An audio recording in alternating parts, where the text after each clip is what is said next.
So I did have a video recorded of me tearing down my old computer, but my camera decided to act up, and so I'm starting on from putting everything in the new motherboard.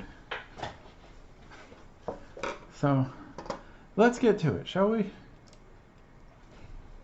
So this is the new board, again. And the first thing we're going to put in is the CPU itself. And the way you're going to determine which way the CPU needs to go in is by looking on the underside of it where the pins are. And there's a couple of things that you're going to look for. If I can get the camera to focus, I don't know. So a couple of things you're going to look for. If you notice, on this corner, there's a small gold triangle mark on the corner, and you might also notice that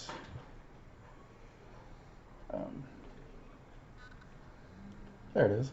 All right, now you can see the gold triangle, and you might also notice that the pin arrangement is in that corner is like a square cutout instead of a triangular cutout like the rest of the pins are on the bottom of the die here.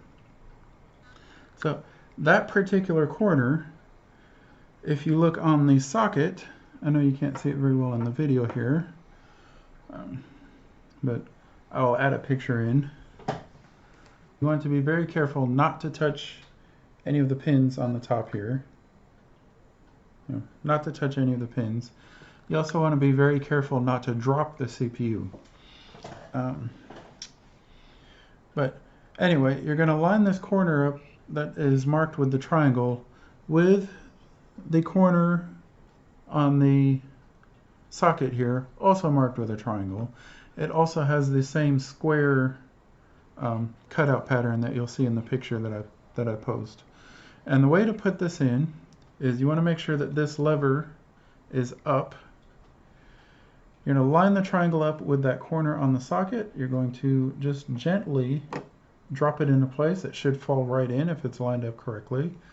And as you can tell, when I try to move it, it just barely moves. It's in there.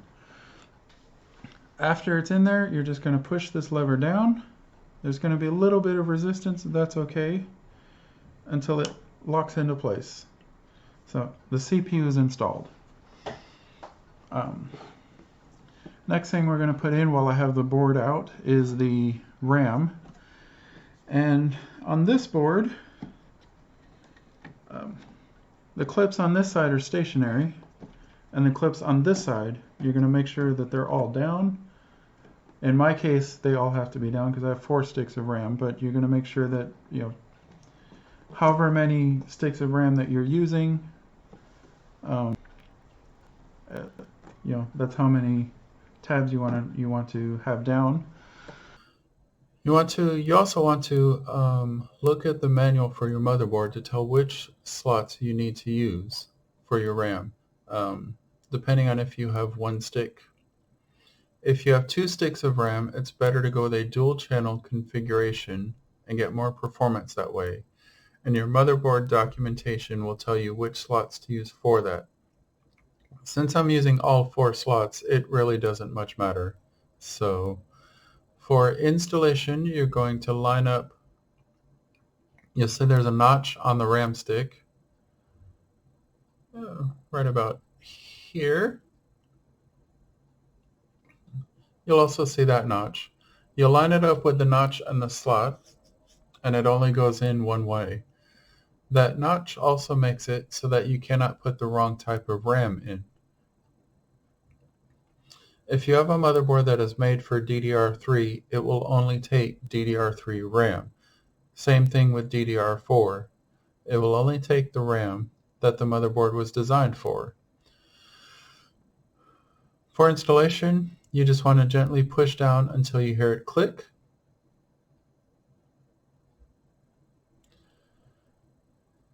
You want to do the same thing with every stick of RAM that you're using. Line it up on the edges and just push down until it clicks.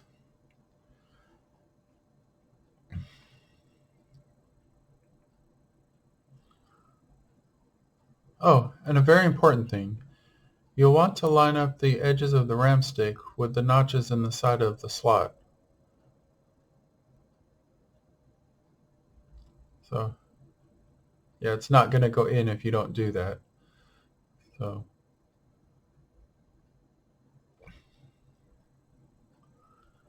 and the last stick of RAM, we're going to line it up, push in, click on both sides, and the RAM is installed.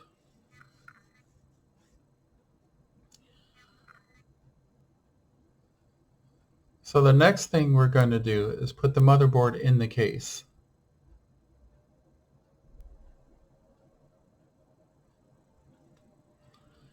Since I'm using an AIO that's already installed in the case because I'm replacing an existing motherboard, so we're not going to install the cooler with the motherboard out. Some people do, and that's great if you have an air cooler or if you're using a custom water cooler with a CPU block. So we have the case up here now,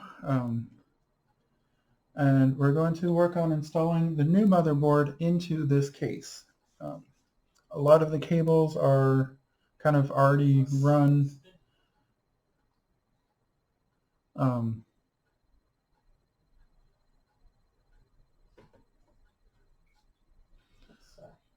It's okay.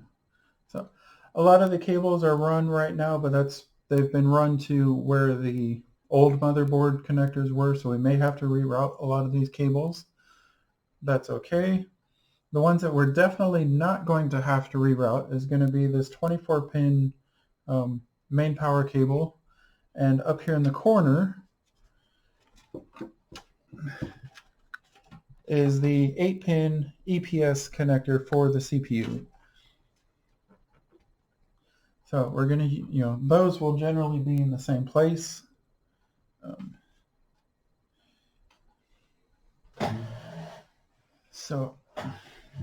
But some of these other cables, the SATA cables will probably also be in the same place, but I think the front USB header may have to be moved, and some of the fan connectors may also have to be moved. But we will deal with that as we go along. So for now, we're going to make sure that all of our cables are out of the way. I'm going to bring this CPU up here, or not CPU, sorry, motherboard up here, and just kind of visually verify that all of your motherboard standoffs are where they need to be. If they are not where they need to be, you can cause a lot of damage to the board by scratching up the back of it and damaging some of the traces and things like that. And you don't want to do that with an expensive motherboard. So it looks like everything is in place where it needs to go. So we will go ahead and just very carefully put this board in here. So one of the things that I'm going to do before I finalize where the board is going to go, while I have it out and can move it around a bit and get my hand in here, I'm going to go ahead and plug this EPS connector in to the board.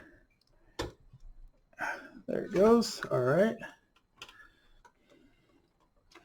And then just slowly work it in here, work around all the cables and everything. These cables here in the bottom, you'll have to,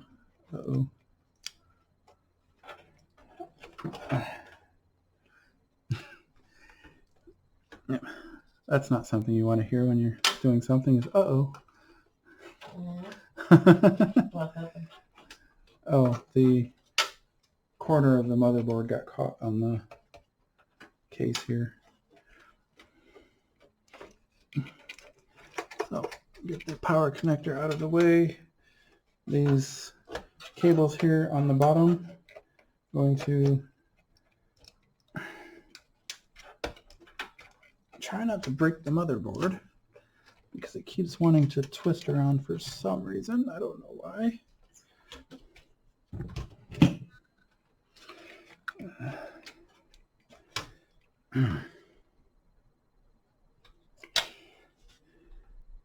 You know what I'm going to do with these? I'm going to pull these out from the bottom of the case. That will get them mostly out of the way, and they may have to be pulled out anyway.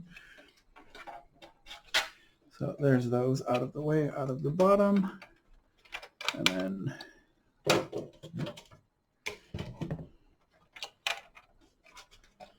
most of them anyway. Come on, there we go. All right, so the motherboard is at least sort of in where it needs to go. Now let's line this up. Line up the holes for the standoffs.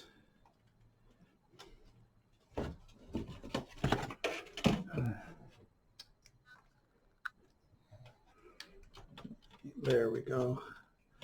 All right, so motherboard is in place. Now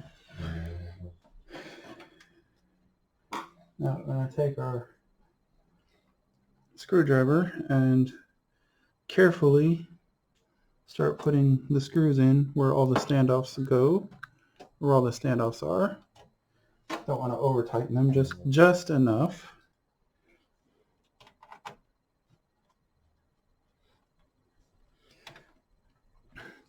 So I usually start with putting the screws in the corners.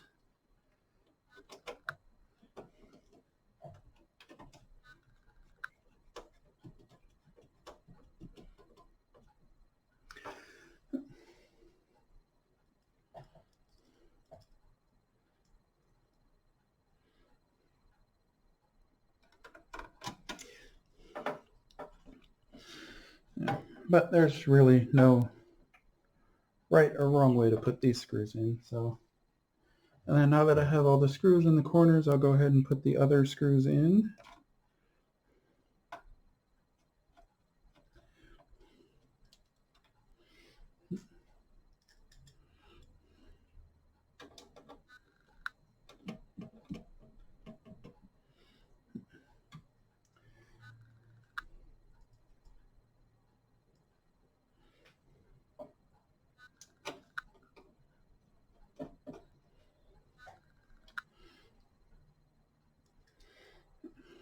Okay. And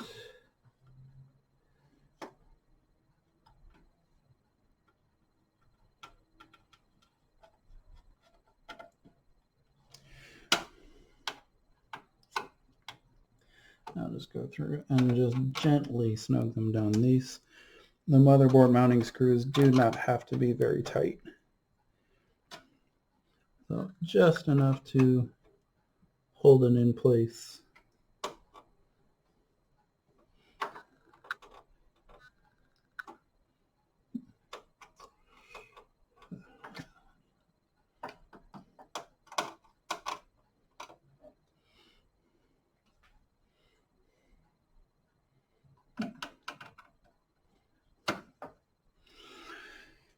Okay, so there's that.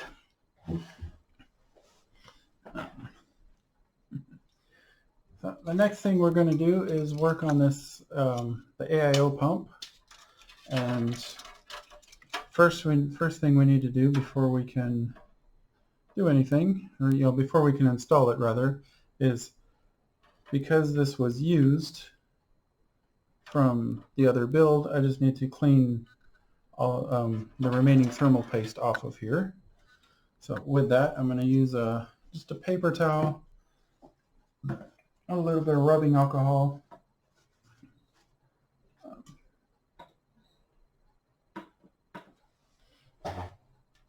and basically just wipe it until it comes out clean.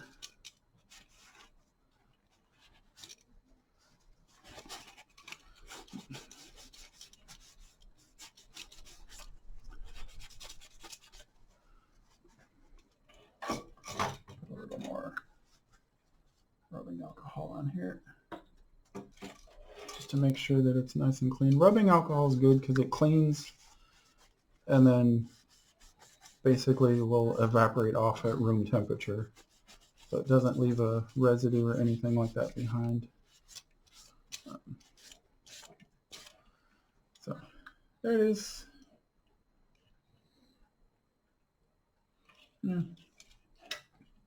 Nice and clean. No more thermal compound on there.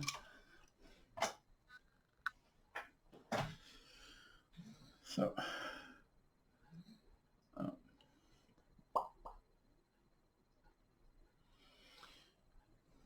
there it is.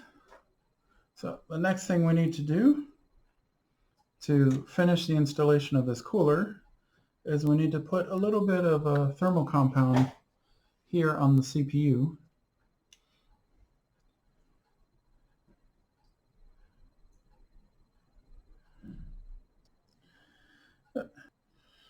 Alright, so zoomed in a little bit where I'm working, even though the light is kind of flushing this out, but that's okay. You might be able to see what I'm doing. So now open this, and it just takes a little bit of thermal compound on here, just a little, like, just a little, like, about a pea size or so, kind of spread out there a little bit. No, it's not really pea size, but it'll spread to the sides when you put the cooler on. So, and we're going to take this cooler,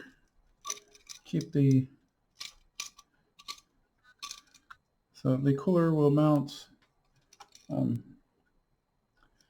going to put it this way, that way when the case is upright, the logo will be upright as well. And we're going to, these little things on the side here are designed to catch onto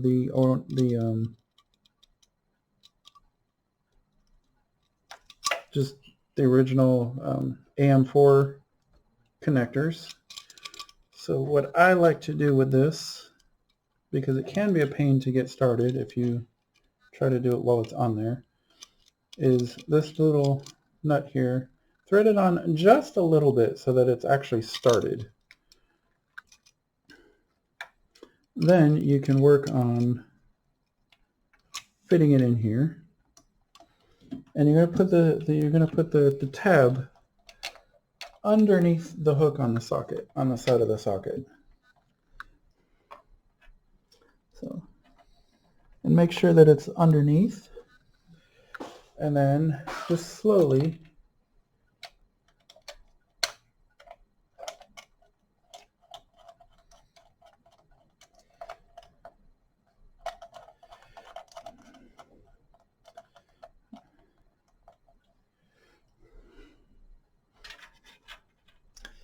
and it's underneath here. So then you want to just slowly, it's real easy to do both sides at once, just slowly tighten, tighten, tighten until it's completely tightened down. You don't want to do one side all the way down and then the other, because you can knock the CPU out of position or something. You want to keep the pressure even on both sides of the cooler, and just tighten it down until it's tight, and that's on there.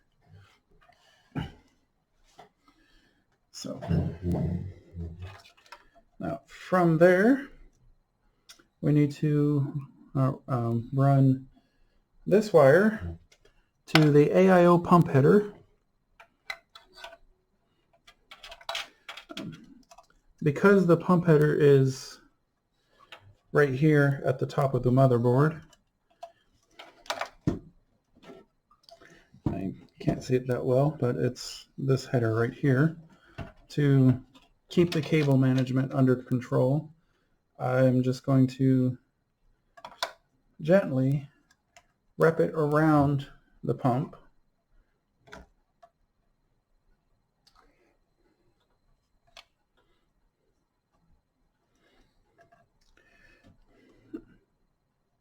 Oh wait, that's the AIO header. That's okay.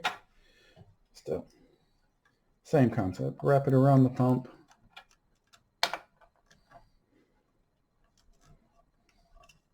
That will help keep it somewhat cable managed. And then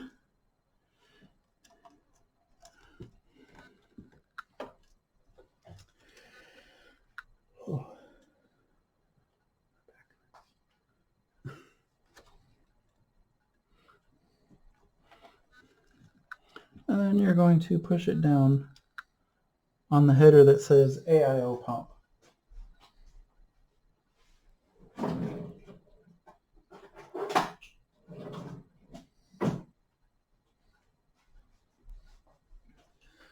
Sometimes it's helpful to see what you're doing with a flashlight.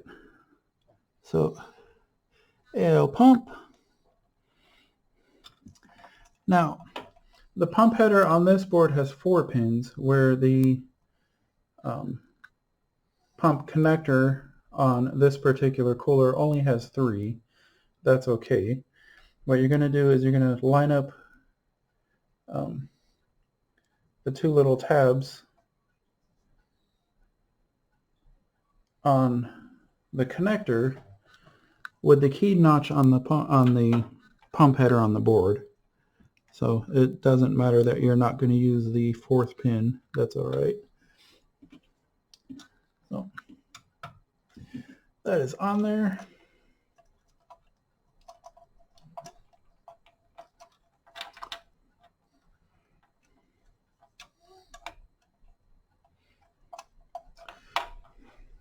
So this connector, kind of blinding the camera with the flashlight. This connector is a non-addressable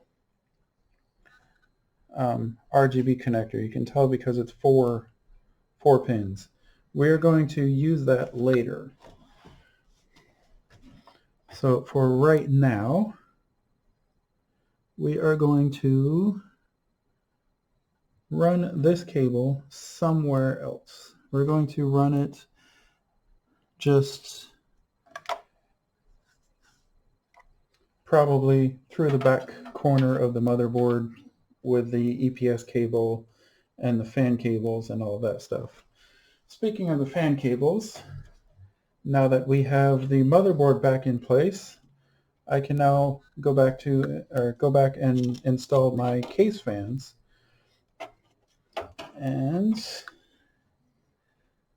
I have these fans will go 2 on the top and 1 in the back. They're all going to be exhaust configuration. Because I have my radiator and other case fans on the front bringing cool air in. So the cool air is going to be pumped through the case this way to keep everything cool and hopefully clean. But so I will put the fans on and come back. And we're back. I've got all of the case fans installed. I had to reroute some of the cables because some things have been moved from their position in the old motherboard. That's normal. Not every motherboard has got cables in the same spot. So we're okay there, though. First cable I'm going to connect is going to be, let me start by saying generally it doesn't matter what order the cables go in as long as they are all connected. The only thing I would suggest is installing the 24-pin main power cable last. So just because if there's any power in the CPU or something, we don't want to, or not the CPU, and the power supply, we don't want to cause damage to anything while we're hooking stuff up. So the first cable I'm going to hook up is this cable here. This cable is for the front headphone and microphone connectors or front audio. And what makes this cable different than, say, a USB cable, because they're very similar shaped. Let me zoom in so I can show. This one is the front audio cable. And you'll notice that there's a blocked pin here. It's the second pin from the edge of the connector. That one is front audio. Front USB 2 is a little bit different. And did I not push that cable through here? I thought I did. Hold on.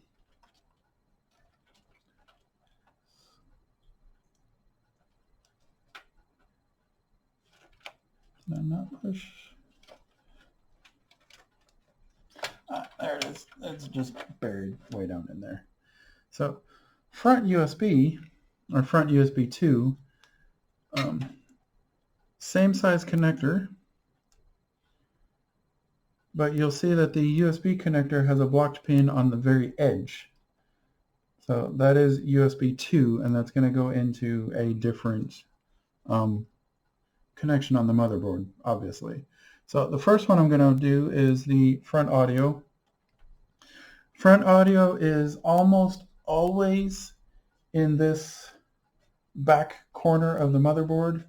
The reason for that is a lot of motherboards today have separate circuitry for audio, and it's almost always in this back section of the board here. So on this board, can't really see it that well. On this board, it's this connector next to the diagnostic LEDs. So very simple. Line up the plugged pin with the pin that's missing from the connector, and it just very easily plugs in. That's it. There's no real snap or noise or anything like that. It just plugs in, and there it is. The next connector I'm going to plug in is going to be, since I'm here,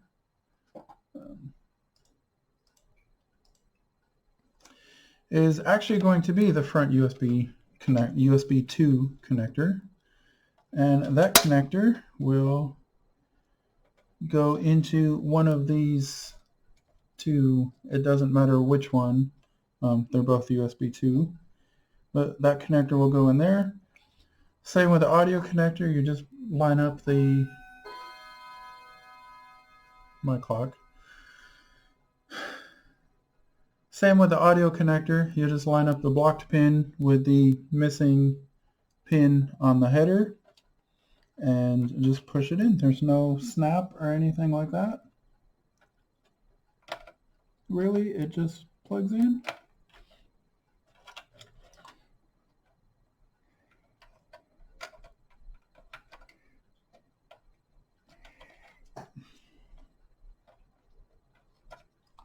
Come on, there it goes. This one wants to be a little bit difficult, but that's all right.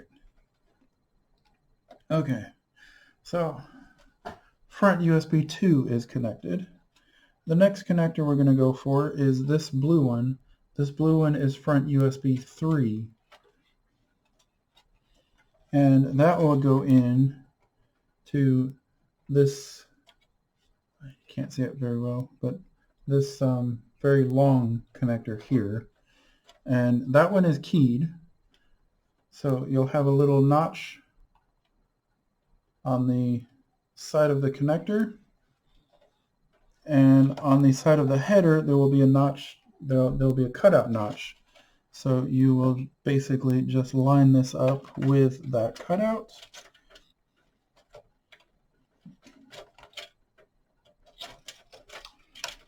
And get this other cables out of the way. because I keep wanting to fall in the way. Come on. So, but you would just line the notch up with the cutout in the header.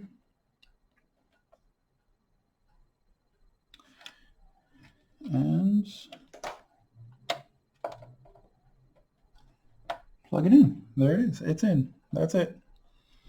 So the next connector that we're going to go for is going to be the case fan connector. And a lot like the CPU fan, it's this particular one is a 4-pin, and it's going to go into any one of these 3 fan connectors. I don't think it really makes much of a difference. So I will just plug it in.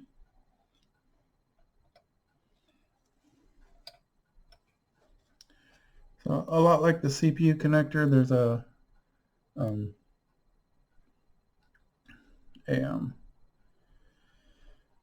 guide that will fit over a point on the header.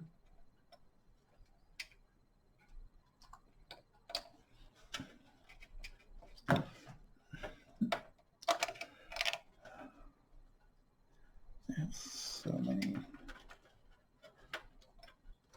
And yeah, I'm having a difficult time here because I'm trying to like twist the cable around to make it line up right, and it's not wanting to go very easily.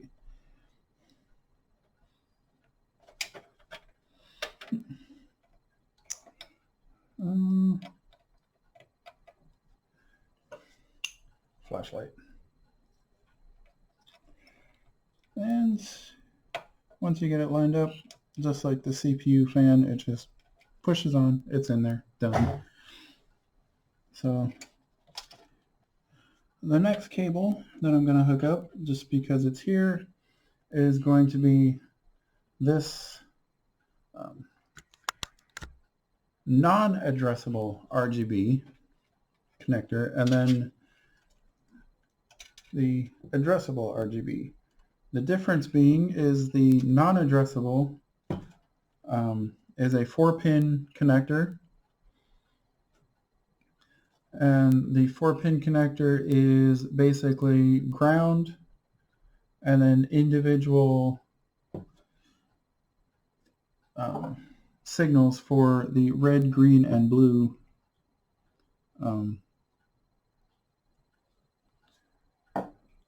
lights in the system.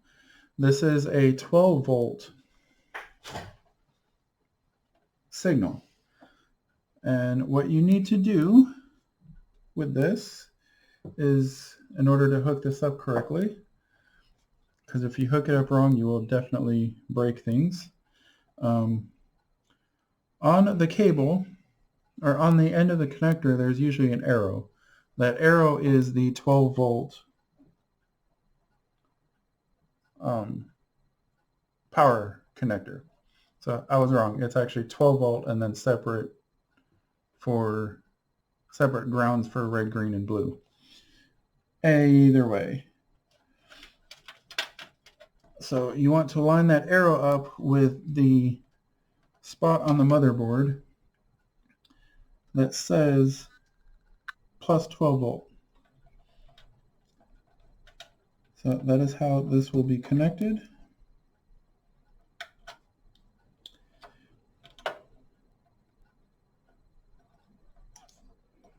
If I can.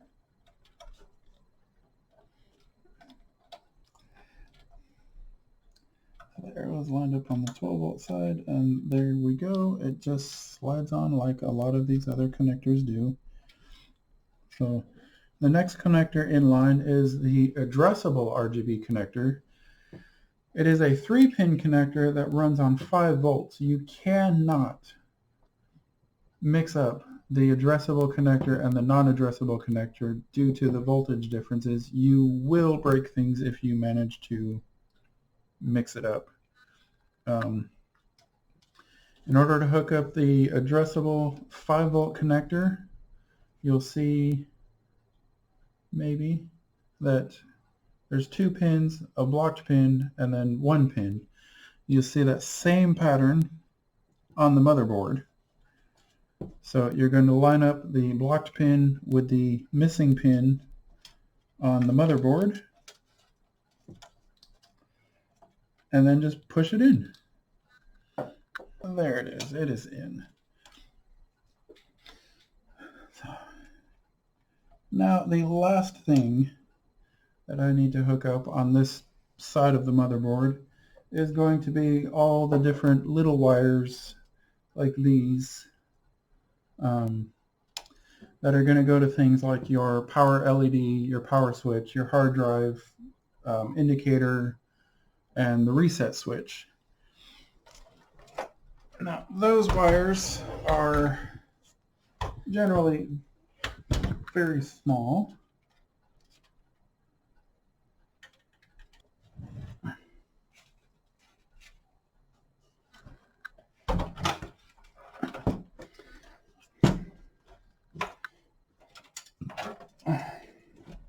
Okay.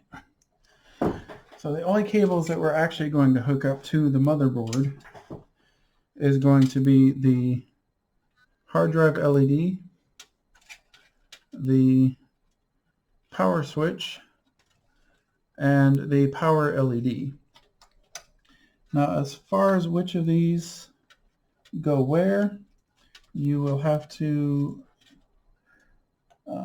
consult your motherboard manual.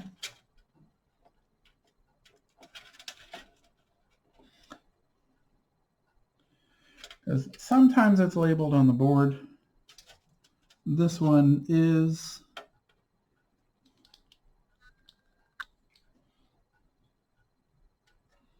It's very small. So let's see, hard drive,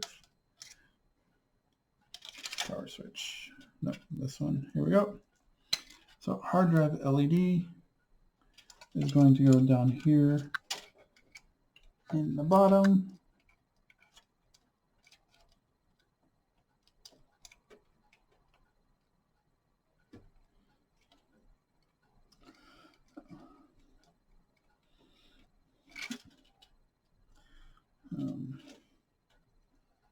Power LED is going to go right on top of the hard drive connector on this board.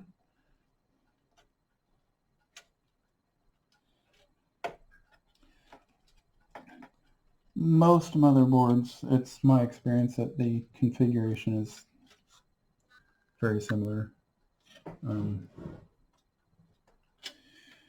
then the power switch is going to go next to the power LED.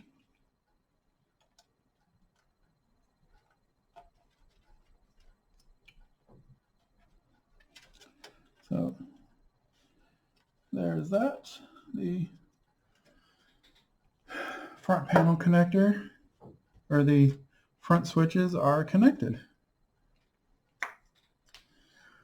So we only have a couple of more wires to run, and that is those wires are going to go to the storage drives. So I have the wires here. I'm just reusing the cables that I already had in the old build, and those are going to connect to this set of connectors here. You will, like everything else, consult the motherboard to figure out which connector is which, but I generally like to start with the first I generally like to start with the first SATA connector and then go up from there. So on this particular board, SATA 1 looks like it is the top connector on this end.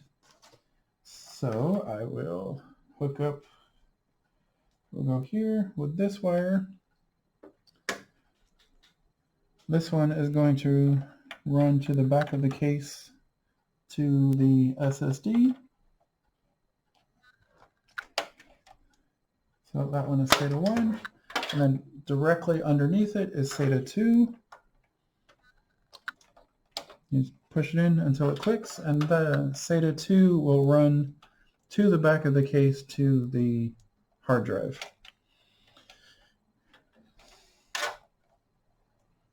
So I'll just stuff these under here for the time being.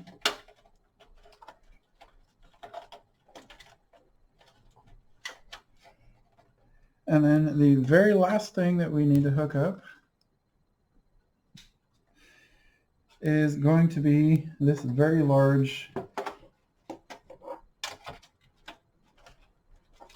24-pin main power connector to the motherboard.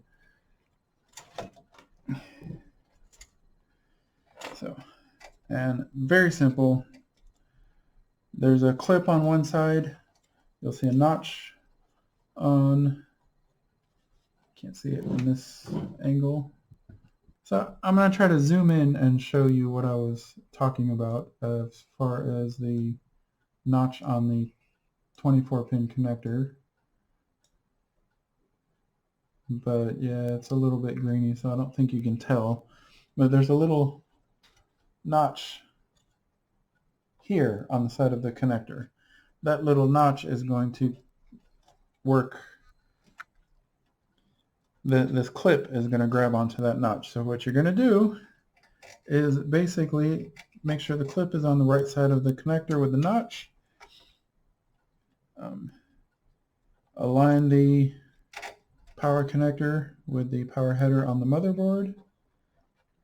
And once it's aligned, just push in until you hear the click. That's it. So we have just a couple more things to do, and then we'll be done with this. So first thing, very important, so enjoyable, is to take the plastic peel off of anywhere that there would be any protective plastic on the board. For here, it's on this very mirrored finish that is partially underneath the fan, but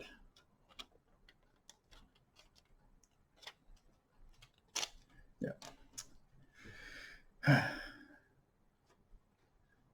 So that's done. I think that's the only plastic on here. You don't want to leave plastic on the motherboard because parts heat up, and when parts heat up, it can heat up the plastic and it'll melt and won't smell very pretty. But the very last thing before we can consider this build, well, second to very last thing before we can actually consider this build done, is the reinstallation of the video card. You're going to push, the video card is going to be installed here on this top slot. So you're going to push the locking mechanism down towards the front of the case to open it up. Then you're going to take the video card and you need to line this piece here up with the front of where you're in front of the motherboard. If I can get it to go in there, it would be nice, maybe. Come on. And then line the edge of the card up with the slot. You can kind of see it there. Once everything is lined up and you're sure that it's where it needs to go and everything is good, so now you can see it's really lined up.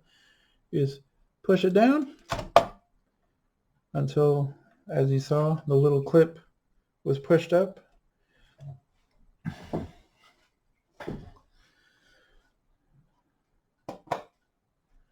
And then I'll remove the case so you can kind of see what I'm doing on the back here. Maybe. Oh, I dropped something. That's all right. So we're going to close the PCI lock and drop nuts on the floor. That's okay. Okay, so we will, once we've closed the lock, we'll tighten up the 2 thumb screws that hold it in place. So this one and this one, that will make it easier to get to the 2 screw positions for the video card itself. So once you have done that, then you'll put the PCIe screws and tighten this down.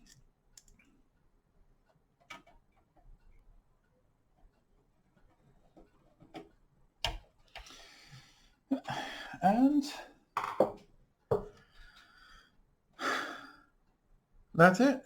Everything is connected. Everything is in here. So the only thing left to do is to cable manage the back side of it. Make sure all the cables are nice and organized and get the panels back on and see if it boots up. So I will stop for now. I'll get everything cable managed and show you the finished product.